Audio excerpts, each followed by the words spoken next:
Wow, wow, wow. This world is so big. You're watching this video because inside, you have some spark of wanderlust that's just silently demanding you to see this incredible world.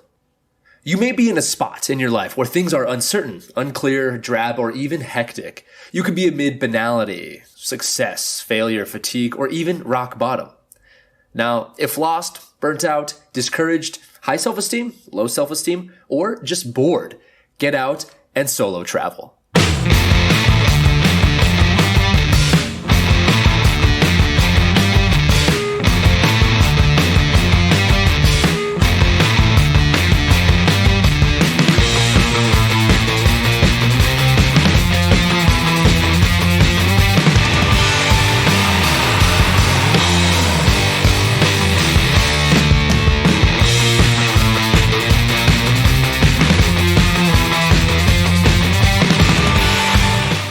Due to my prolonged living overseas and the 23 countries I've integrated into, I'm best able to give you exactly what you need to make your first solo trip a great success.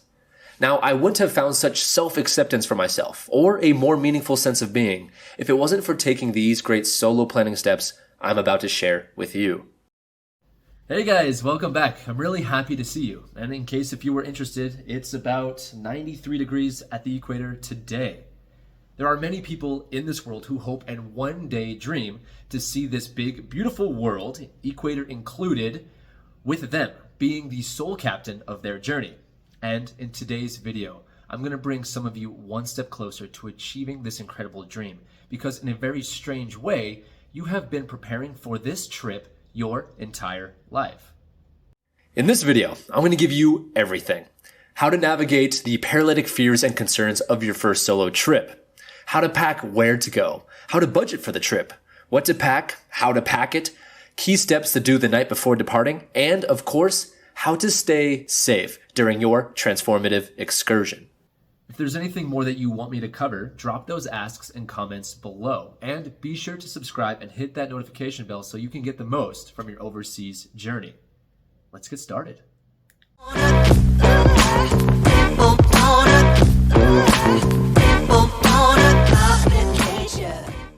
Hi, my name is Mike Kelly. I grew up in a small town thinking life is larger than it already is. I studied civil engineering and philosophy in the States. After graduating and working in a frost-inducing cubicle for a few years, I realized that life isn't for me. I soon started a study abroad consulting agency, which gave many first-time travelers the best prep advice that outperformed even their own university study abroad offices. Right now, I'm living alone in East Africa, focusing on my biggest transformative experience yet, while learning 2 new languages and seeing the best Africa has to offer. I run the channel Expat Philosophy, where it is my mission to improve how we see ourselves in this world as we go out and see it. Because the whole point of travel is to explore ourselves and the interconnectivity we have with others, not to mention seeing and partaking in some really cool stuff. My first solo trip was in third world Thailand. I hiked the old city of Ayutthaya, rented bicycles, rode mopeds through tropical storms, tried all the food I could get my hands on, spoke the language, and went scuba diving a lot. I was slightly anxious waiting at the Canadian airport before my departure. I was embarking on something that seemed a little bigger than myself. I was about to fly to Shanghai, Bangkok, and then Phuket. I've never formally studied Thai nor Mandarin, and who knew what obstacles waited for me? All I had, besides completing the steps in this video, was my journal and self-belief. Now, self-belief. Listen to that one. This is the most important thing you will bring with you on your solo trip. Everything else is ancillary. If you think about it, you don't really have a choice believing if you can do this or not. You have 2 options. Don't believe in your capabilities and remain stagnant through life. Or prove to yourself you deserve to see this world and become the person you are meant to become. If still a little worried, see this quote that got me off my ass and into a solo trip across Thailand. Quote, "I am an old man and have known many great troubles, but most of them never happened." End quote. Which choice will you make at the end of this video? Now, let's get started on where to go. There are 3 easy choices in choosing where to solo travel first. First choice is Chase a hobby you're into, or fulfill a romantic notion. Find a destination that hosts activities that you are inclined to. For me, it's adventure travel. This includes motorcycle riding, scuba diving, photography, hiking, and cross-country navigation. If you ever wanted to learn kite surfing, check out Zanzibar or Egypt. Want to feel swaddled in the great food and wine of Italy? Experience Tuscany or the Amalfi Coast. Looking to rough it in the third world? See what Thailand or Kenya has to offer and really expose yourself to the different and unknown. Chasing personal inclinations or romantic dreams usually yields the most nourishment and fulfillment for solo travelers. While living in Italy, I had a romantic notion to see Lauterbrunnen Valley in Switzerland. Thanks to the steps in this video, it was a monumental success. Not to mention beautiful. Second option, chase a skill. Overseas countries have a lot of activities offered. If you're looking to study or increase your prowess in things like literature, architecture, government politics, or whatever you're into, start your research there and browse countries that fit that profile. Get some field experience. If these two options don't do it for you, there's a third option. Go somewhere safe. Now, check this out. These are the top 21 safest countries to visit, according to the Global Peace Index. See one you like? I see 21 of them. All right, great! You're picking or starting to pick your country that seems to suit you best. Your next step is to start prepping for that country. Now let me be clear here. This is where a lot of travelers go wrong. They either trust forums or don't even do the research of their host country. For myself, I've been burned more than once listening to TripAdvisor. I've also seen this land poorly for both solo travelers and study abroad students, so pay attention here. Let's start with the basic key travel terms that aren't taught in school. STEP. STEP is a free government service that allows U.S. citizens to get the latest security updates from your nearest embassy. If things get bad, they can even contact you for additional support. These are your tax dollars at work. Visas, a document allowing you to legally enter a country. Questions about your visa? Check out the Visa Central link in the description I provided below. GMT and UTC. GMT is Greenwich Mean Time. It's the international time zone centered in Greenwich, England. As well, UTC is the Coordinated Universal Time. It's just the global standard of time, both of which are used in train stations and international airports. Off-peak travel. Off-peak or low season is the time of year where there are less tourists at your destination. There are pros and cons to traveling in off-peak season. Shoulder season. Shoulder season is the time between peak and off-peak travel. A la carte or by the card. This is a French term that implies purchases are priced per item rather than a bundle. This usually refers to food or experiences.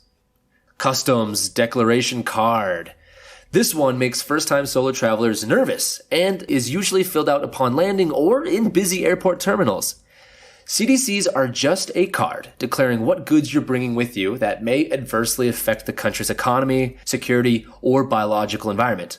You have nothing to fear when filling out this card, unless you're packing an invasive species in your carry-on. Open jaw itineraries.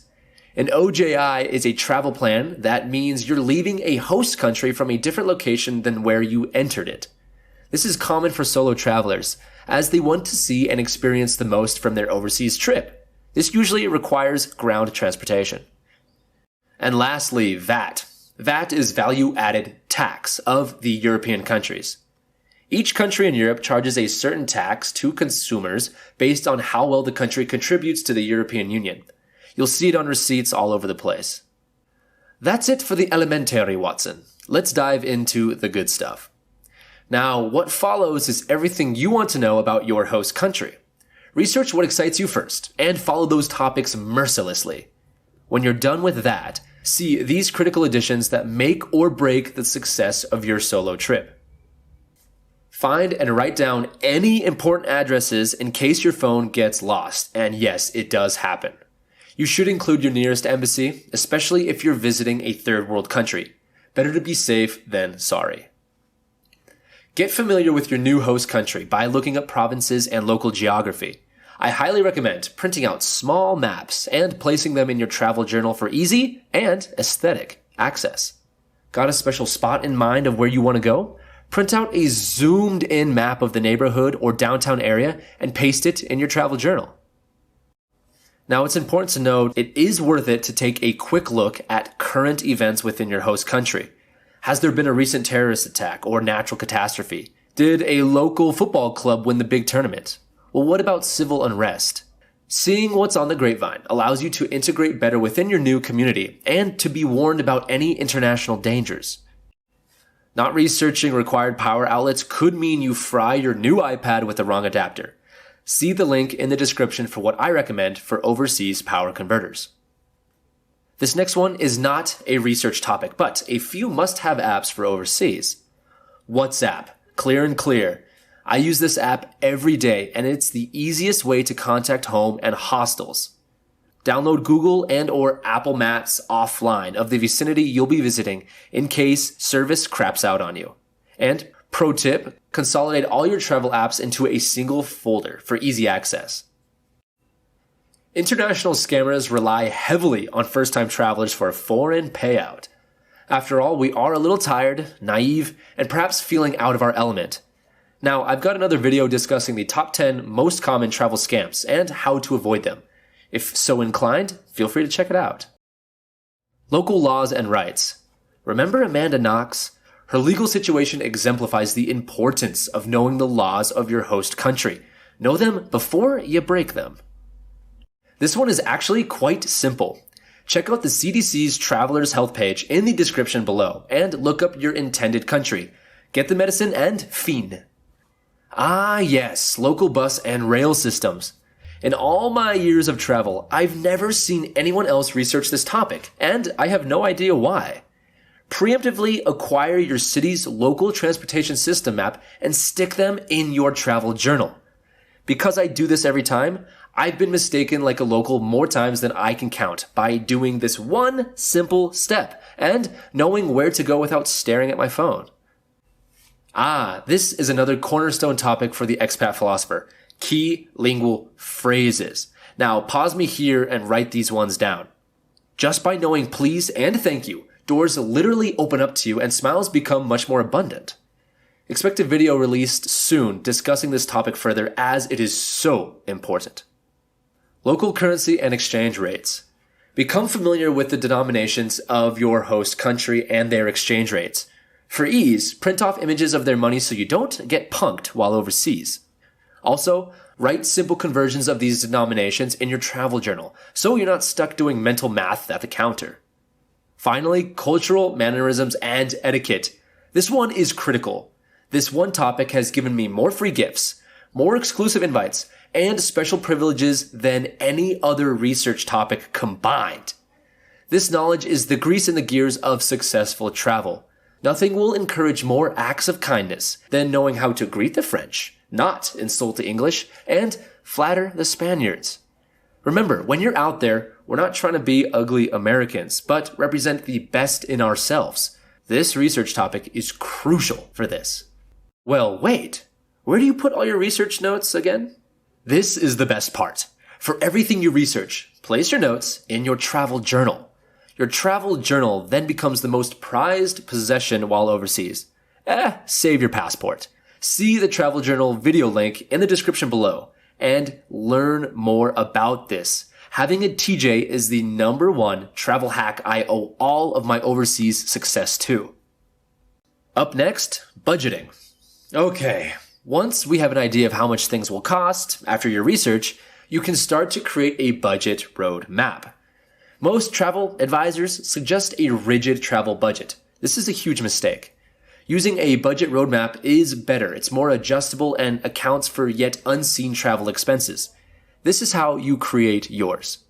To start, you need to consider day-to-day expenditures and any in-country amenities. Is housing provided? Are you in a hostel? Are meals included? Which meals? How much will commuting cost? Is laundry service provided? Estimate total expenses for a regular week. Do not include weekends, just the days of the week. This is your weekday estimate. Next, consider what you are doing on the weekends. How much traveling are you expected to do? How much are international and domestic flights? How often will you dine out? How much is a meal in your host country? It's real simple stuff. Use these answers to estimate your weekend expenses. This is your weekend estimate. Next, sum up these two estimates so you have a final number for a 7-day week. This number is your weekly budget. Weekday estimates plus weekend estimates equal weekly budget. Now, multiply your weekly budget by the number of weeks in your solo trip to get your total budget. Weekly budget times number of weeks solo traveling equals total budget. Now, does this number seem too high? If so, adjust your weekly budget accordingly until you find a number you are comfortable using. Keep in mind this estimate is a starting point and designed to be fine-tuned after spending a few days abroad. For now, we only need an idea of how much you are expected to spend. For myself, I always add an additional 15 to 20% to my total budget to counter unforeseen expenses and exotic gifts. Keep track of your expenses for the first 2 days in your travel and adjust your budget if necessary. Do this until you find a budget you are comfortable with maintaining. Best flight finding websites. These are the 5 best websites I use religiously to find travel deals.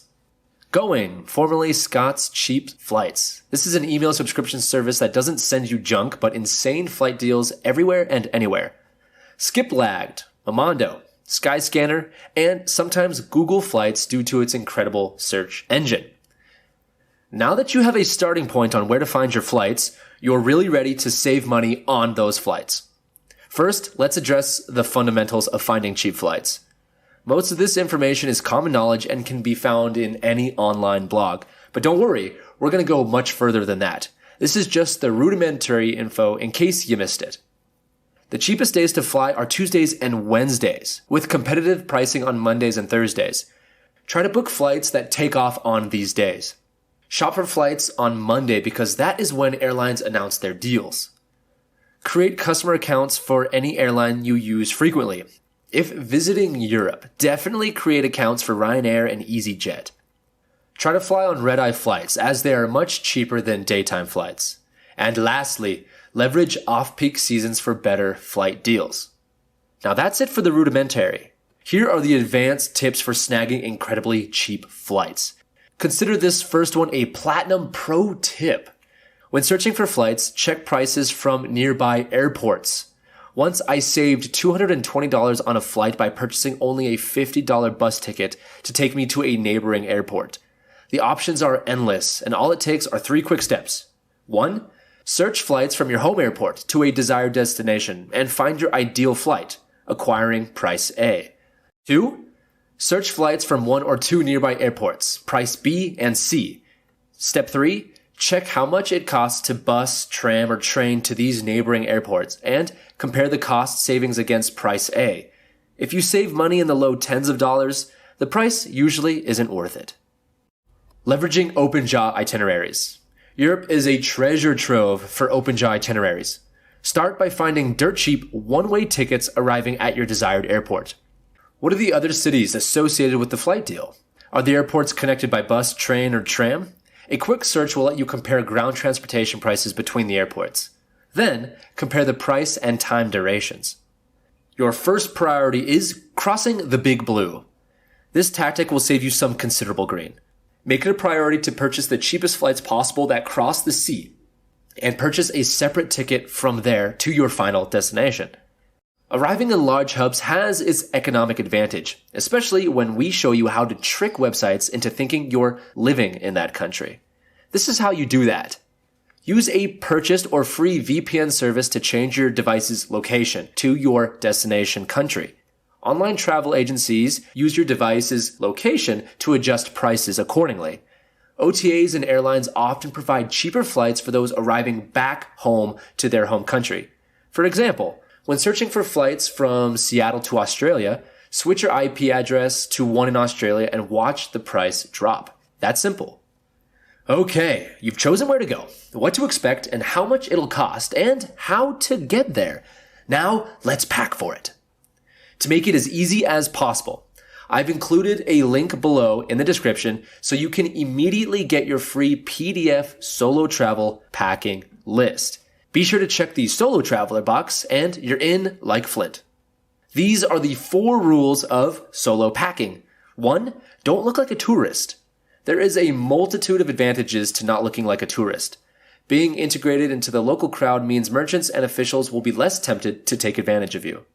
2. Quality before quantity. Pack modestly and lightly. Your ability to remain lightweight and flexible will be more enjoyable, I promise you. Coincidentally, your enjoyment is inversely proportional to the amount of crap you bring with you. Bring less crap, the more joy. 3. Practicality before anything else. Prioritize practicality before fashion. Style is when you successfully merge the two together anyways. 4. Don't check a bag. Have everything you need on your back. The point is to leverage budget airlines and enjoy the freedoms that come with nimble travel. Checking a bag requires more expenses, more delays, and more fuss than the items are worth. Trust me on this. Keep these 4 rules in mind as you go over your new packing list. And remember, you'll be wearing an outfit on the plane that is not included in this list. Now feel free to pause me here. 2 pairs of shoes, 1 pair that's comfortable and durable, and 1 pair of flip-flops or sandals. For any shoes you do pack, stuff rolled up clothing into them to save space, and point the soles to the outside of the back for additional protection. 1 small bag of toiletries and medication, 2 of the 10 essential items being a compass or compass keychain and a small first aid bag. I'd certainly consider a small first aid bag if you are heading to a third world country. 1 water bottle, 1 laptop and or e-reader plus its chargers, and if you have an e-reader and love it, definitely bring it. Travel documents. Now this is very crucial. Your passport, double check it doesn't expire within 6 months. A driver's license. Color photocopy of passport bio page or the driver's license. Digital photos of your driver's license or passport in your cell phone, and be sure that your cell phone is locked by a passcode. Necessary entry visa documents, proof of vaccinations if required, screenshots of maps and lodging reservations. Your travel journal, filled with your abundant and delicious research topics. Written list of key phone numbers or addresses, your pen or pencil, travel insurance documents, if that was an option you chose, as well as valid currency for your destination. Once again, optional. Now, on to what we were all waiting for. Clothing. A scarf or sarong, 1 to 2 pairs of pants, belts and clothing accessories, 2 pairs of socks, underwear, dealer's choice, breathable long sleeve shirt to prevent sunburns, 1 pair of shorts, weather dependent of course, 1 hat or cap, avoid baseball hats to not look like a tourist, light jackets and or coats, once again weather dependent, and rainwear, weather dependent. Miscellaneous items to consider. These are things like adventure travel gear, whether it be certifications, dive gear, climbing carabiners, etc. Sunglasses and lightweight sleeve, phone and charger, international charging adapter. Once again, see the link for my best options. Camera, including extra batteries, camera bag, secondary SD card, quick dry microfiber towel or cloth, 5 to 10 rubber bands, and don't laugh at me there, Ziploc sandwich bags, and 1 large plastic bag for draping over your backpack in the rain. If traveling to Europe in the springtime, I definitely recommend this. If traveling to Thailand at all, I definitely recommend this. And finally, leave room for gifts and other purchases to bring back with you. Okay, you're packing and getting the final details in order. This is getting exciting. But what if you forget something? Now be sure to do 1 last minute inventory of your critical items to quell any worry or concern you may have. Below is a list of questions that will make the final hours run smoothly. Do you have your passport? Do you have your wallet and cards, IDs, cash, etc.? Reconfirm if there are any last minute flight changes. I once had a flight change the night before departure and would have missed it if I didn't do this step. Do you want to download any movies, shows, or ebooks for your flight? Are you wearing the heaviest and bulkiest clothes for your flight? And make sure they are comfortable too. Whoa, you are set to go. You're really set to go on your solo trip and chase the dreams millions never actually get to do. Now, before I congratulate you, I threw in solo travel safety habits that ought to be practiced. And let me tell you, I've never been a victim to theft or any crime when adhering to these safety habits. I hope this is the same for you. Number 1, and I must emphasize, do not look like a tourist.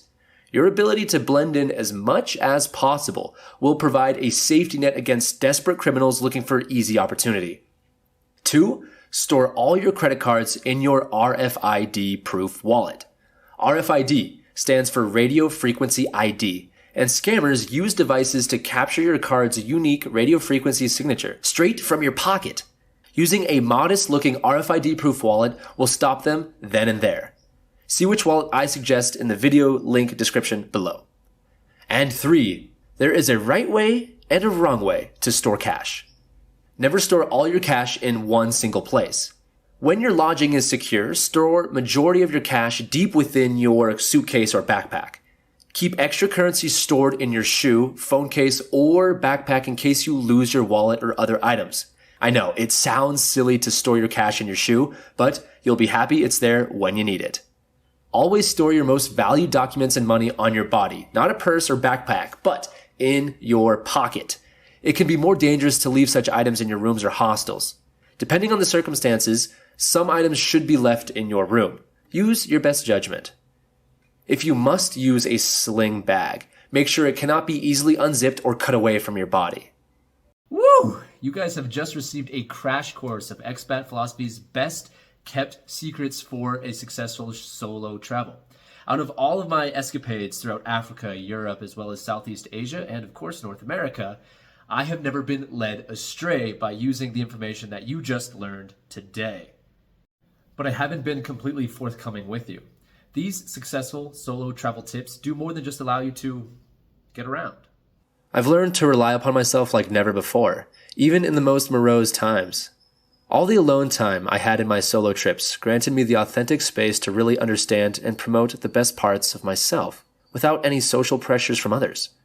I simply got to discover and exercise the best versions of myself and reach a deeper part of my character. Because too many times we burden ourselves with what-ifs and pesky little thoughts of potential failure.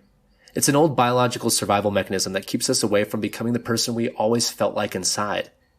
Take this journal entry to heart as I sat in this Shanghai Pudong International Airport after my first solo trip in Southeast Asia. I come to realize I am a single traveler that only has himself to blame or promote for the quality of his adventure. If this trip was anything, it was an exercise for me to remain decisive, positive, proud, and peremptorious, positive and assertive, to trust myself. Could I do something like that all year? To have the burden to make every decision?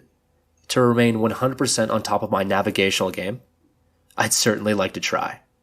Now, finish up your planning and get out there. Not only is the world waiting for you to see it, but your best self is there waiting to meet you there. I'm really excited about your trip and would love to hear how it goes. And once again, subscribe and hit that bell because I have a lot more of these videos improving your odds for a successful and meaningful experience overseas. Go get 'em! Expat Philosophy, signing off.